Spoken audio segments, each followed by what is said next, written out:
June 23, 1944, 2,315 hours, and Commander Kameo Uno, commanding the Imperial Japanese Navy submarine, 152 maintains his course through the Atlantic Ocean, 870 miles west of the Cape Verde Islands, confident in the darkness that shields his massive cargo submarine from Allied detection.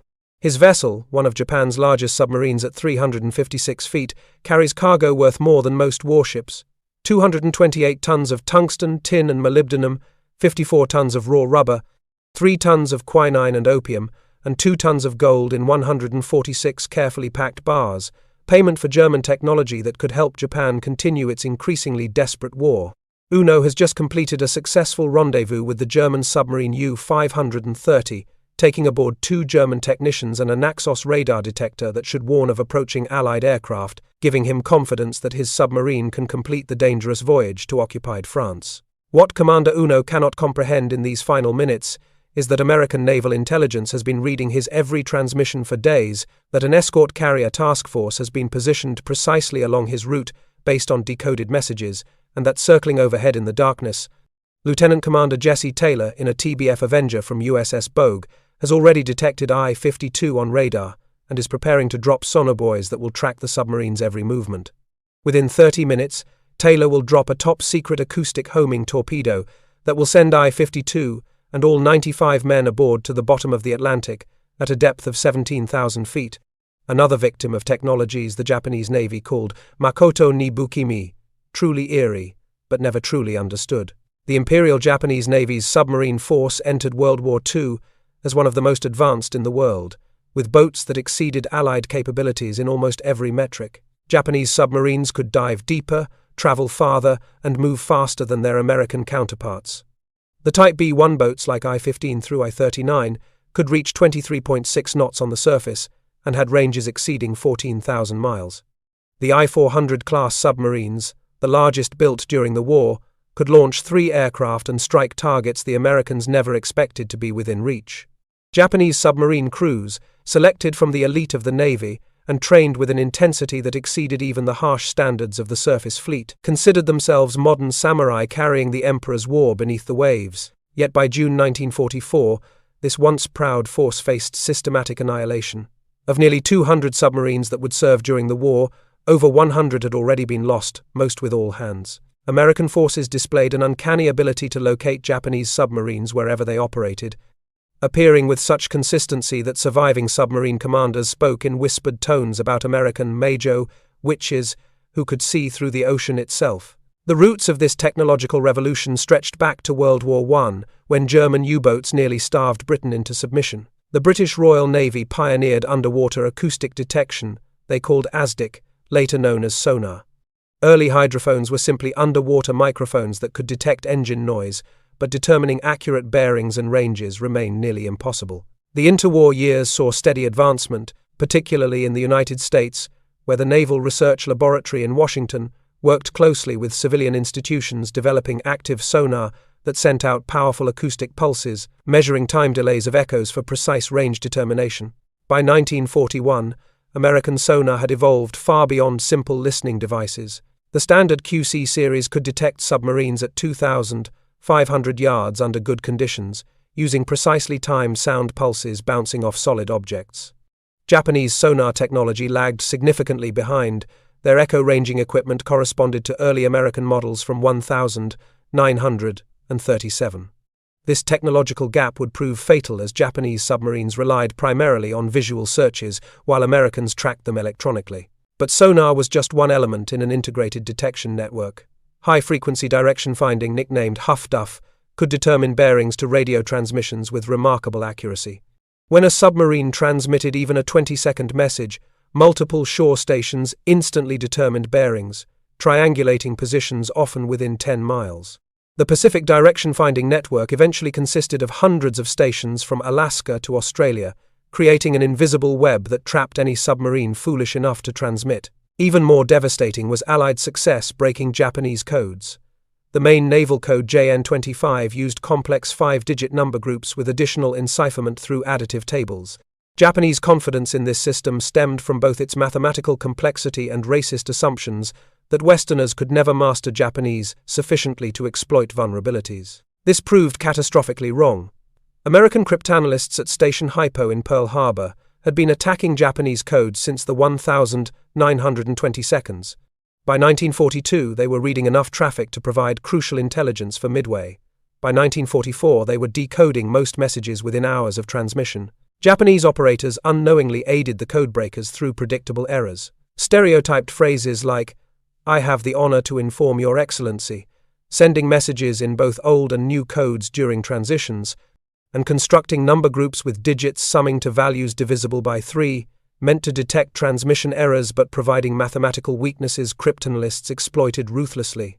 The intelligence from broken codes, designated Ultra, transformed Pacific submarine warfare. American commanders knew not just submarine locations but destinations, missions, mechanical problems, even crew morale. When I-52 departed Japan, American intelligence knew its cargo manifest, planned route, and rendezvous schedule. Task Force 51.2 was positioned for interception, based entirely on decoded messages. Magnetic anomaly detection added another technological layer. Aircraft equipped with magnetometers could detect distortions in Earth's magnetic field caused by submarine hulls. Flying at 200 feet, these hunters could spot submerged submarines that thought themselves invisible. The introduction of sonobuoys in 1943 revolutionized the hunt further. These floating sentinels dropped from aircraft created acoustic barriers through which no submarine could pass undetected. I-52's destruction exemplified this technological convergence perfectly. Ultra-intelligence revealed its mission months in advance. Direction finding tracked its progress across 2 oceans.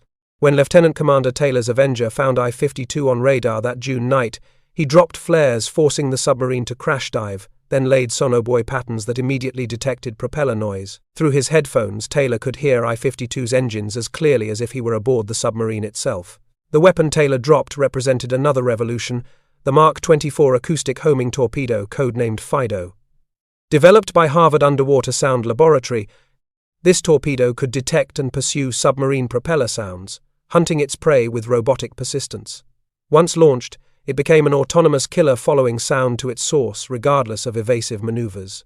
The recordings of I-52's destruction, preserved on wire spools in the National Archives, capture the convergence of technologies: radar detection, sonobuoy tracking, and finally the acoustic torpedo's devastating impact as I-52 imploded during its plunge to the ocean floor. Japanese attempts to counter American technology proved futile. Their magnetic anomaly detectors, developed late in 1943, had detection ranges of only 250 meters under ideal conditions compared to American systems effective at 3 times that distance. Japanese submarines didn't receive radar until June 1944, primitive sets compared to American radars detecting periscopes at 12 miles. Cultural preferences for human skill over technology, rooted in samurai tradition, blinded officers to warfare's scientific transformation. The human tragedy unfolded in submarine after submarine. Letters home revealed sailors who understood their missions were suicidal, but couldn't comprehend why Americans always knew their locations. One petty officer aboard 1365 wrote in March 1945 about destroyers appearing wherever his submarine surfaced, as if guided by evil spirits seeing through the ocean itself. Commander Tatsunosuke Norita of I-26, veteran of successful attacks on USS Saratoga, reported before his final patrol that American forces seemed to anticipate every move. His submarine was destroyed off Leyte by aircraft guided to his exact position through ultra-intelligence. The psychological impact devastated morale throughout the submarine force as crews realized they faced an omniscient enemy whose capabilities defied understanding. The disparity became so extreme that American forces often knew more about Japanese operations than Japanese commanders themselves. Ultra-intercepts revealed mechanical problems, supply shortages, and morale issues that submarine captains tried hiding from superiors.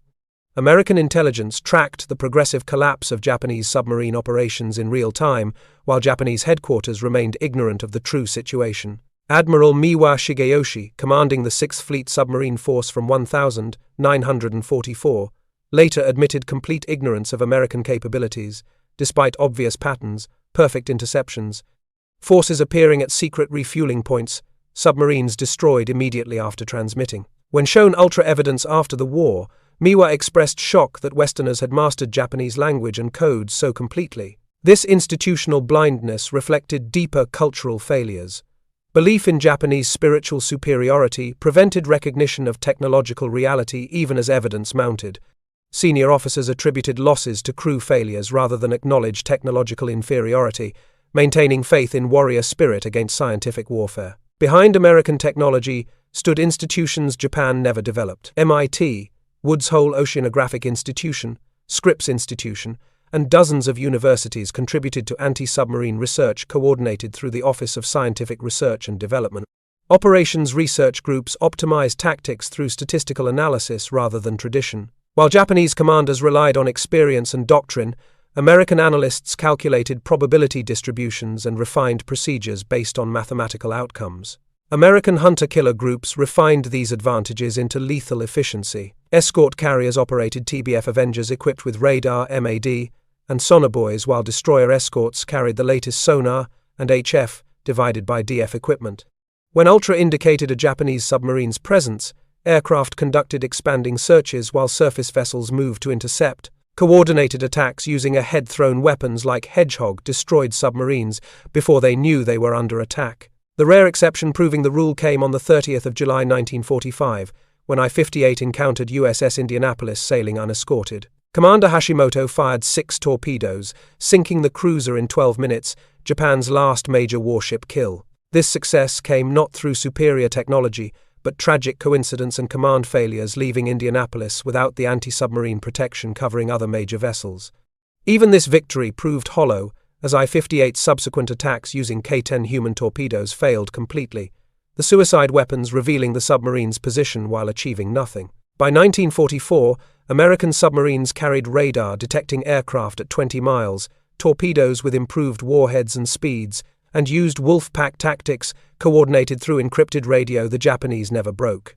When Japanese forces occasionally located American submarines, they faced boats diving deeper than depth charges could reach, surviving attacks that would destroy Japanese vessels. The final months saw Japanese submarines reduced to suicide missions and supply runs to isolated garrisons. Even these desperate operations usually failed. I-44, attempting to resupply Zamboanga in July 1945, was tracked through Ultra from departure to destruction, never knowing her mission was compromised before leaving port. Losses were attributed to bad luck rather than systematic intelligence failure. Commander Kinashi Takakazu, commanding I-8, exemplified the submarine force's fate.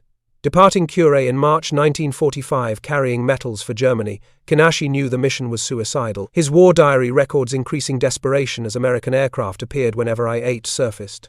On March 31, guided by Ultra and HF divided by DF fixes, destroyer USS Morrison located I-8 south of Okinawa, obtaining sonar contact at 2,300 yards and executing a textbook attack. Kinashi's final transmission, decoded by American cryptanalysts, reported his position exactly where Morrison found him. The technological revolution transforming naval warfare accelerated through war's end. New sonobuoys detected submarines at greater depths, while improved MAD gear found boats below 500 feet. Acoustic homing torpedoes pursued targets with increasing sophistication. Integration reached levels where task groups prosecuted submarine contacts from ultra-warning through destruction in under 4 hours. Japanese submarines faced near-perfect sensor fusion combining signals intelligence, electronic surveillance, acoustic detection, and magnetic anomaly detection into integrated killing systems. Final operational Japanese submarine I-373 was destroyed the 14th of August 1945, the day Japan announced surrender. Detected through signals intelligence, tracked by direction finding, destroyed by aircraft from USS Anzio. The crew died never knowing their position was betrayed by their own communications, their fate sealed by technologies they never understood. The story of American black magic was ultimately about institutional adaptation versus rigidity. While Americans integrated civilian scientists, developed new technologies from operational feedback, and shared intelligence across services, the Japanese Navy remained wedded to pre-war concepts.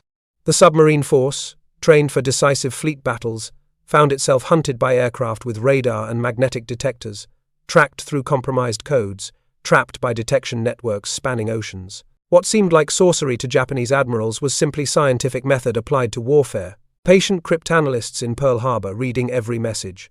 Direction-finding stations triangulating positions from brief transmissions. Sonar operators tracking submarines through temperature layers, MAD-equipped aircraft detecting steel hulls hundreds of feet underwater, acoustic torpedoes pursuing targets with mechanical precision. Each technology alone was comprehensible. Their integration into a unified system created capabilities that appeared supernatural to those lacking scientific framework to understand them. The black magic that destroyed Japan's submarine force was neither magical nor mysterious. It was the systematic application of science to warfare by a nation that trusted professors over admirals, statistics over tradition, and data over doctrine. The Japanese submarine force, for all its courage and skill, was destroyed not by superior seamanship but by superior science, victims of a technological revolution they never saw coming, and never truly understood even as it sent them to their graves beneath the Pacific.